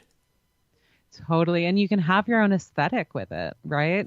And your own point of pride, right? We're all excited to show off our favorite toys in the cannabis realm and share them with friends. And there's no shame in it, right? There's no like, oh, you have to use that device for pleasure. Ugh. It's like, I love my volcano and I love my Hitachi magic wand, and they both are top of the game. And they're devices I plug into the wall, I use with intention, and they create an experience for me. We're taught a lot of shame around sex and a lot of this thing of like which orgasms matter more and what sex counts. And if you're ill, I was out of the game for a while, right? Like if you're ill and you still want to connect, you have to get creative. You have to be flexible. and savor the moments that are shared, right? Like that lying with your partner just naked under 3 duvets. If you're fully present to that, it can be enough. And it can be enough to sustain you through that sexual season that might be incredibly fallow, that might be very scary, where you might not even have hope that you'll be, at the top of your game ever again. But you can still sustain yourself and then start building pleasure incrementally and maybe discover whole new arenas that you never even would have considered if your script hadn't been, torched for you. And I don't want to silver line this too much. Being ill sucks. Being in pain sucks. There are days where I just want to throw my pain out the window. Like, you're not allowed to be a passenger in my life anymore. For me, if I engage with that with really deep intention and presence, and I learn to work with my pain, I call it doing BDSM with God, right? I'm like in it. I'm awake to it. I'm not in the struggle of denial. Options start becoming available to me. What would help me, or just how can I ride this? How can I just be with what is, even if it sucks? It's still better for me as a strategy than struggling against what's true and wishing it were another way. And, that's not going to take us anywhere. Yeah. This kind of exploration together or by oneself could be really renewing of the relationship, or even if there's not another person, just renewing of one's own life. And so for pain patients, all patients, and those who love them, who who are going to have a little success with this, and they want to explore more together, I enthusiastically recommend Chris's podcast called Speaking of Sex, which is how I first learned of her, listening to her show and learning a lot about technique, sure, but like perspective, how to think about this stuff. So Chris, me describing your show will pale in comparison to you describing your show. So would you just take a moment and tell folks about the show so they have an idea of what they would be checking out if they bother to go over there? I love how you describe it, but it's, a lot of what we've been doing here. It's explicit conversation about the heart of sexuality, unashamed, uncensored, but with soul and reverence and heartfulness. My partner and I have been together for 13 years, and we co-host the show and also bring on guests, and sometimes we do deep dives into topics like libido, and we do a ton of research and try to understand, like, what is libido and how does it work? And other times we'll do single episodes about a new kind of sex toy, or, so we have 370 episodes. We've been going for years, so there's something for everyone. The episodes are sorted in a sex index on our website, pleasuremechanics.com, so you can kind of find quickly topics you're looking for. And I'll also curate a little section that'll be on the show notes page here, because it can be overwhelming to get started. But yeah, it's explicit yet soulful is what we've come down to. Some people call us the cooking show of sex. It's like the wholesome, but queer and irreverent. Like, we have been sex workers and sex coaches and sex educators for a combined total of like 25 years between the two of us. We've worked with bodies of all kinds, couples of all kinds. And a lot of what we do is we collect the wisdom of our audience. We're in deep dialogue with our audience, with men and women and couples and trans folks of all nationalities all over the world. And we are gathering communal wisdom about sex, how it lives in our lives, and then talking back to, and then speaking this wisdom back to our audience week after week. So definitely please visit us at Pleasure Mechanics. Check out the show at Speaking of Sex, and we are here for you. I have an open email policy, so if anything you've heard on this show resonates for you, please feel free to be in touch with us, and we do our best to get back to you. What's the difference between the Speaking of Sex podcast and the online class series that's on the website? The Speaking of Sex podcast is free. There's 370 episodes to explore, and those are deep dives. You can learn a ton. I have people who write to me all the time who say, their lives have been totally changed. Their marriages have been saved, and all they've done is listen to the podcast. And I'm delighted by that. The online courses are there for you when you are ready for a deeper dive, especially in learning new erotic skills. So we're both trained in massage and then became somatic sex educators. So there's a lot on the site about erotic touch, from couples massage, full body massage. Like when I was sick, Charlotte's giving me just back and butt massage, just like stroking my body was how we sustained our love. Couples massage is amazing. Or you might want to learn foreplay techniques and arousal techniques or erotic spanking and kink. And so we teach that all. We also have a class on mindful sex.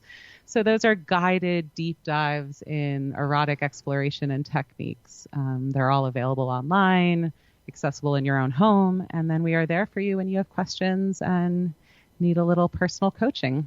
Right on. That's how we do our thing. And we've been doing it for 10 years and going, and we love this work because it just allows us to, zip into your life as that little sex fairy that, at the right time can be there for you with the conversation that you need to hear, and just connect with you and let you know you're not alone. So much of this is relieving that feeling of, you being alone in this and that there's no hope and there's no options. There's so much possible for you, no matter what's going on with your body. I love you. I am here with you in this human condition. That can be so painful, but also so pleasurable and so beautiful. Well, hopefully we have been able to serve that vision in some small way here today. Mm-hmm. Chris, thank you so much for joining us. I know that this is, a little atypical to come on a cannabis show and to share this experience. But, I've talked to enough patients where I knew that I wanted to be able to bring this kind of perspective to them. And then if they wanted to explore more, it was an option. So I really appreciate you sharing your time, your expertise, your good cheer, your smiles with all of us so that, we can all heal to be more fully human. Mm-hmm. Thank you so much for all you're doing. I love you so much, and I look forward to being in community with you for years to come. Right on. Thank you, Chris. So to reiterate some of the links that Chris gave us, if you want to check out the Speaking of Sex podcast and just like all the delightful writing that they have on the website, that's pleasuremechanics.com. And the podcast, again, is called Speaking of Sex, and you find that on pleasuremechanics.com. You'll also find the online class series there. If you want to check out some of the links that Chris mentioned about like some of the resources, like some of the books she mentioned, and that interesting resource that suggests all of the sexual positions, right? Because like sometimes just inventing them in your head is challenging, and you actually kind of want to go through like a menu and go like, yeah, let's do that. There are those links on the shapingfire.com page for this episode. So you can get all that stuff on shapingfire.com, but also we've created the link shapingfire.com/pleasure. If you want to go there and you forget pleasure mechanics, but you can remember pleasure in Shaping Fire, well, that's there for you as well. You can find more episodes of the Shaping Fire podcast and subscribe to the show at shapingfire.com and on Apple iTunes, Stitcher, and Google Play. If you enjoyed the show, we'd really appreciate it if you'd leave a positive review of the podcast wherever you download. Your review will help others find the show so they can enjoy it too. On the Shaping Fire website, you can also subscribe to the weekly newsletter for insights into the latest cannabis news and product reviews. On the Shaping Fire website, you will also find transcripts of today's podcast as well. For information on me and where I will be speaking, you can check out shangolos.com. Does your company want to reach our national audience of cannabis enthusiasts? Email hotspot@shapingfire.com to find out how.